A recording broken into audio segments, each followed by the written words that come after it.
Hello everyone. So in this video I am going to derive the expression for electric potential difference.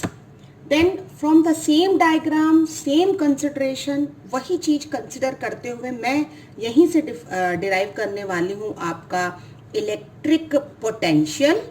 ठीक है, और इसी derivation में, इसी कंसिडरेशन में मैं आपको बता देने वाली हूँ पोटेंशियल ग्रेडियंट. तो ये बहुत इंपॉर्टेंट है क्योंकि ये तीनों एक साथ कवर हो जाता है और तीनों बहुत इंपॉर्टेंट हैं. इस पर numerical as well as potential gradient के कंसेप्ट को हम आगे तक यूज करते हैं. So be very much do practice in this particular topic because it will help you a lot. Okay, तो इलेक्ट्रिक पोटेंशियल डिफरेंस पहले हम डिराइव करते हैं. तो पोटेंशियल डिफरेंस से ही क्लियर होता है कि हमारे पास दो पॉइंट्स होंगे, है ना. हम चार्ज को जो है वो मूव करने वाले हैं एक पॉइंट से दूसरे पॉइंट तक. तो थोड़ा सा पहले तो ये आप ध्यान में रखिए कि पोटेंशियल क्या हमने पढ़ा हुआ है. मेरा लास्ट वीडियो आप देखेंगे, उसमें हमने लाइन इंटीग्रल की प्रॉपर्टी भी देखी है और साथ में ये भी कहा है कि पोटेंशियल क्या होता है. तो पोटेंशियल डिफरेंस जो है it is work done per unit positive charge.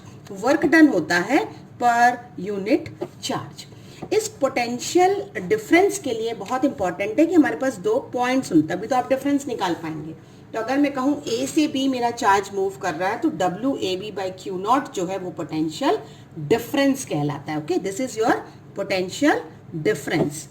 Scalar quantity होती है. पोटेंशियल जो है वो स्केलर क्वांटिटी है, मतलब इसका मैग्नीट्यूड है but there is no such direction. Correct. Now see my consideration. जैसे मैंने शुरू में ही कहा आपको, एक ही कंसिडरेशन है, एक ही पैराग्राफ है, सिर्फ जो छोटे छोटे बीच में चेंजेस आएंगे उस चेंजेस से आप potential difference, potential and gradient तीनों कवर कर लेंगे. ओके, तो let us consider one source charge. ये हमारा सोर्स चार्ज है Q. ठीक, हमने जो टेस्ट चार्ज है वो मूव करके लाना है. तो मान लीजिए हम वहाँ A से मूव करते हैं अपने टेस्ट चार्ज को और सोर्स चार्ज की तरफ लाते हैं, लेट इट बी B. तो हम क्या कर रहे हैं? What I am going to do? I am going to pull a charge from A to B. तो डेफिनेटली जो टेस्ट चार्ज है वो तो कैसा होता है? पॉजिटिव होता है. तो कैसी फोर्स फील करेगा? रिपल्सिव फोर्स फील करेगा. यानी इसमें जो डायरेक्शन फील्ड इंटेंसिटी का होगा वो तो आउटवर्ड ही होगा. इसलिए हमें जो फोर्स लगेगी वो कैसी लगेगी? माइनस क्यू नॉट ई लगेगी, क्योंकि हमको वर्क अगेंस्ट द फोर्स करना पड़ेगा. ठीक, अब मैं फॉर एग्जाम्पल कंसिडरेशन कर लेती हूँ कि जो मेरा पॉइंट B है that is at a distance RB और जो A है that is at a distance RA. So what I have to do? I have to find out the work done. मुझे कहाँ से कहाँ तक का वर्क डन निकालना है? A से B तक का निकालना है जब मैं एक टेस्ट चार्ज को मूव कर रही हूँ इन the field intensity of plus Q. I hope यहाँ तक क्लियर है सबको. अब मैं जो बेसिक चीज जानती हूँ उसे पहले लिख सकती हूँ. What is by definition I can say? By definition I can say that potential difference is nothing work done in moving the charge over the field. Correct. ये बात हम पहले से जानते हैं. हम ये भी जानते हैं कि जो हमारी फोर्स है वो कैसी होगी? माइनस क्यू नॉट ई, यानी रिपल्सिव होगी. और जो फील्ड इंटेंसिटी हमें सोर्स चार्ज देने वाला है वो 1/4 pi epsilon naught Q by R square होगा. These many thing we already know it, nothing to do with the new. तो अभी हमें सबसे पहले जो चीज निकालनी है वो निकालनी है वर्क डन, तभी तो हम ये फॉर्मूला लगा पाएंगे. तो ये तो हम जानते हैं कि जब हमें टोटल वर्क डन निकालना है A से B का, उसके पहले हमें एक छोटा सा पाथ कंसिडर करना पड़ेगा, है ना. और वो छोटा सा पाथ क्या होगा? PQ होगा. इस छोटे से पाथ PQ की जो हम एलिमेंट्री लेंथ लेंगे वो कितनी लेंगे? DL लेंगे. और ये जो पाथ है ये सोर्स चार्ज से जो है वो R डिस्टेंस पर है. ये बहुत इंपॉर्टेंट कंसिडरेशन है. PQ हमारा छोटा एलिमेंट्री डिस्टेंस है, हम वहाँ चार्ज P से Q ला रहे हैं, इसलिए इस पर्टिकुलर जो डिस्टेंस है उसमें भी फोर्स हमारी रिपल्सिव होगी. डिस्प्लेसमेंट DL का होगा और ये जो डिस्प्लेसमेंट हमने DL कंसिडर किया है उसका डिस्टेंस जो है वो R है. करेक्ट. अब हम DW निकालेंगे, यानी स्मॉल वर्क डन. तो what will be small work done? We know the formula.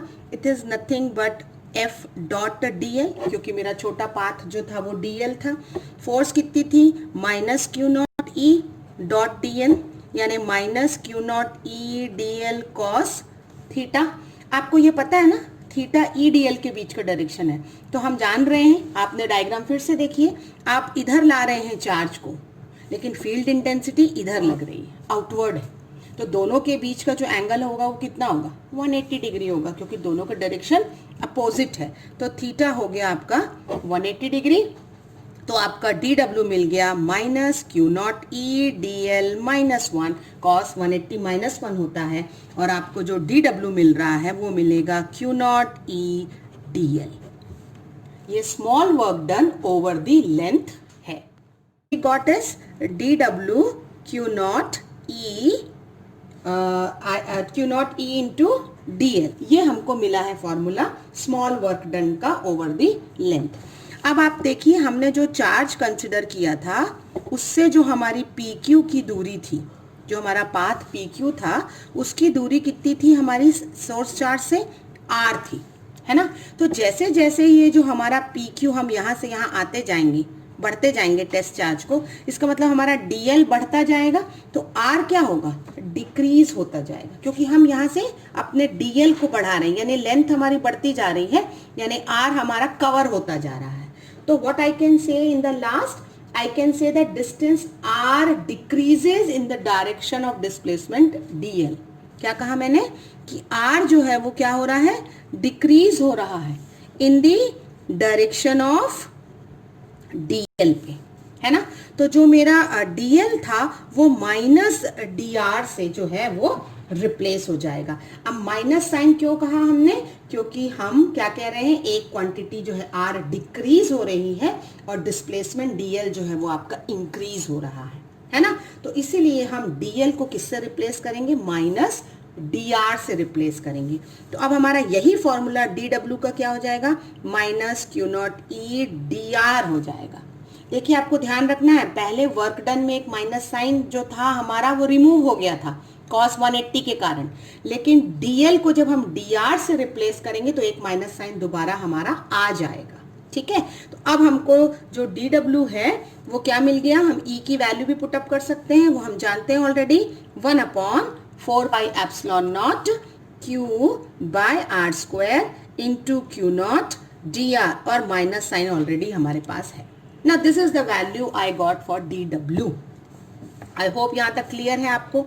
लेकिन मुझे dw से क्या करना है, w निकालना है, यानी a से b हमें dw इंटीग्रेट करना पड़ेगा। तो यहाँ हमारा वेरिएबल कौन है, r है, तो हमने a की पोजीशन क्या कंसिडर की थी, ra, और b की पोजीशन कंसिडर की थी rb, minus 1/4πε0 q naught by R square dr।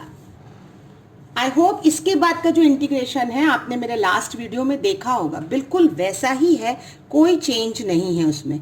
तो मुझे जो WAB मिलने वाला है उसके लिए मैं 1/4πε0 Q naught with 1 minus sign बाहर रखूंगी, और RA से RB 1/r² dr को इंटीग्रेट करूंगी। वही इंटीग्रेशन है, r का पावर ऊपर जाके -2 हो जाएगा, हमारा जो फॉर्मूला लगेगा x⁻n+1/n+1। अगर आपको फिर भी कोई डाउट होता है इंटीग्रेशन में तो then please go through my last video of potential. तो यहाँ मुझे मिलने वाला है 1/r RA से RB, और एक माइनस साइन जो था वो डिनोमिनेटर का मिलता है, तो ये माइनस हमारा फिर से प्लस हो जाता है, और हमें मिलता है Q naught by 4πε0 upper limit minus lower limit. ये बहुत इंपॉर्टेंट है, यहाँ याद रखना है आपको कि RB पहले आएगा और RA बाद में आएगा। ये क्यू नॉट मैं यहाँ इसके साथ डिनोमिनेटर में ला सकती हूँ, तो मुझे मिलेगा VB माइनस VA, यानी पोटेंशियल डिफरेंस। देखिए चार्ज कहाँ से कहाँ जा रहा था, B से A जा रहा था, तो B से A जाने में हम लिखते हैं VB minus VA, that is nothing but WAB by Q naught, है ना, and that is nothing but 1/4πε0 Q bracket में 1/RB minus 1/RA। This is very important formula for potential difference. अब हम देखेंगे कि पोटेंशियल कैसे निकालना है, ठीक है, इलेक्ट्रोस्टैटिक पोटेंशियल। तो मैंने आपसे कहा था सेम कंसिडरेशन और हम तीनों टॉपिक कवर करेंगे। तो थोड़ा सा पीछे आइए, जब हमने यहाँ DW का इंटीग्रेशन किया है, हमने लिमिट लगाई है A से B, लेकिन पोटेंशियल का जो डेफिनेशन है वो कहता है कि हम टेस्ट चार्ज को इन्फिनिटी से ला रहे हैं। इन्फिनिटी मतलब कोई चीज जो बहुत दूर है या जहां पर फोर्स का इफेक्ट नहीं है। तो अगर हम इन्फिनिटी से फील्ड के अंदर ला रहे हैं, then what will be the work done, उसे हम पोटेंशियल कहते हैं। यानी सिर्फ हमारी जो RA है वो लिमिट बदल के क्या हो जाएगी, इन्फिनिटी। That's it. यहां तक आपको पूरा सेम करना है, सिर्फ हमें लिमिट क्या बदल देनी है, लिमिट हमें कर देनी है इन्फिनिटी टू R। आप B भी कर सकते हैं, आप A भी कर सकते हैं, ये तो आपका कंसिडरेशन है कि आप इन्फिनिटी से टेस्ट चार्ज को कहां तक ला रहे हैं, पॉइंट A तक ला रहे हैं या पॉइंट B तक ला रहे हैं। क्यों, सिर्फ हमारे लिमिट बदलेगी, यानी DW में हमने इन्फिनिटी टू RA करना है। इस इन्फिनिटी का मैं आपको मतलब बता दे रही हूँ, बहुत छोटा सा। इन्फिनिटी का मतलब ये होता है कि जैसे हमारे पास यहाँ तक फोर्स है F, हम एक टेस्ट चार्ज ला रहे हैं, है ना, तो ये जो डिस्टेंस है वो R है। अगर मान लीजिए हम इस बाहर हैं इसके, सपोज इसके बाहर चले गए हैं, यानी फोर्स का जो इन्फ्लुएंस है वो क्या हो गया है, 0 हो गया है, तभी हम उसे इन्फिनिटी कहने लगते हैं। जैसे F क्या होगा, इनवर्सली प्रोपोर्शनल होता है ना R पर। तो अगर मेरी F 0 है, यानी फोर्स का इन्फ्लुएंस नहीं है, तो 0 इज इक्वल टू 1/R या R इज इक्वल टू 1/0 कह सकते हैं ना हम, ये क्रॉस मल्टीप्लाई करके।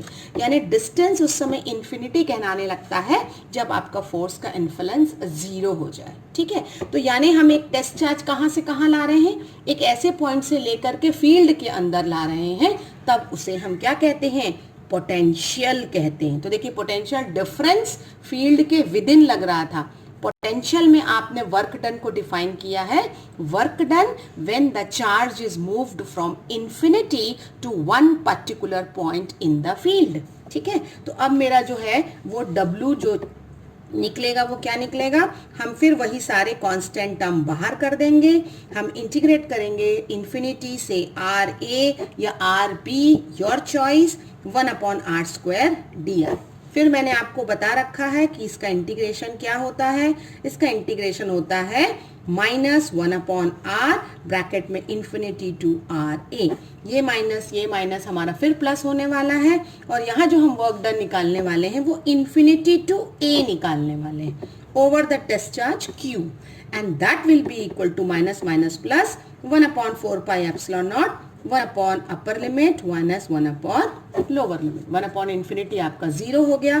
तो फॉर्मूला पोटेंशियल का क्या मिला आपको, that is work done from bringing the charge infinity to the point in the field, and that will be 1/4πε0 Q/R. This is called the formula for potential. तो देखिए मैंने क्या किया, पोटेंशियल डिफरेंस में जो कंसिडर किया था बस वहीं से लिमिट आने के बाद थोड़ा सा चेंज कर दिया, तो मुझे क्या मिल जाएगा, मुझे पोटेंशियल का फॉर्मूला मिल जाएगा। अब मैंने जैसे आपसे कहा था कि इसी में हम बीच में से पोटेंशियल ग्रेडियंट भी कर सकते हैं। ग्रेडियंट, आपको एक नया वर्ड मिला, ग्रेडियंट। तो ये आपने 11th क्लास में ग्रेविटेशन में भी पढ़ा होगा कि जब हम विथ रिस्पेक्ट टू डिस्टेंस, जैसे मैंने बताया ना आपको, विथ रिस्पेक्ट टू टाइम करते हैं तो हम उस फिजिकल क्वांटिटी को टाइम से डिवाइड करते हैं, लेकिन अगर मैंने कहा कि with respect to distance find out करिए, then it is said to be gradient, correct. तो ये अभी हम ऑलरेडी कर चुके थे ना, F क्या था, -Q0E, सेम कंसिडरेशन।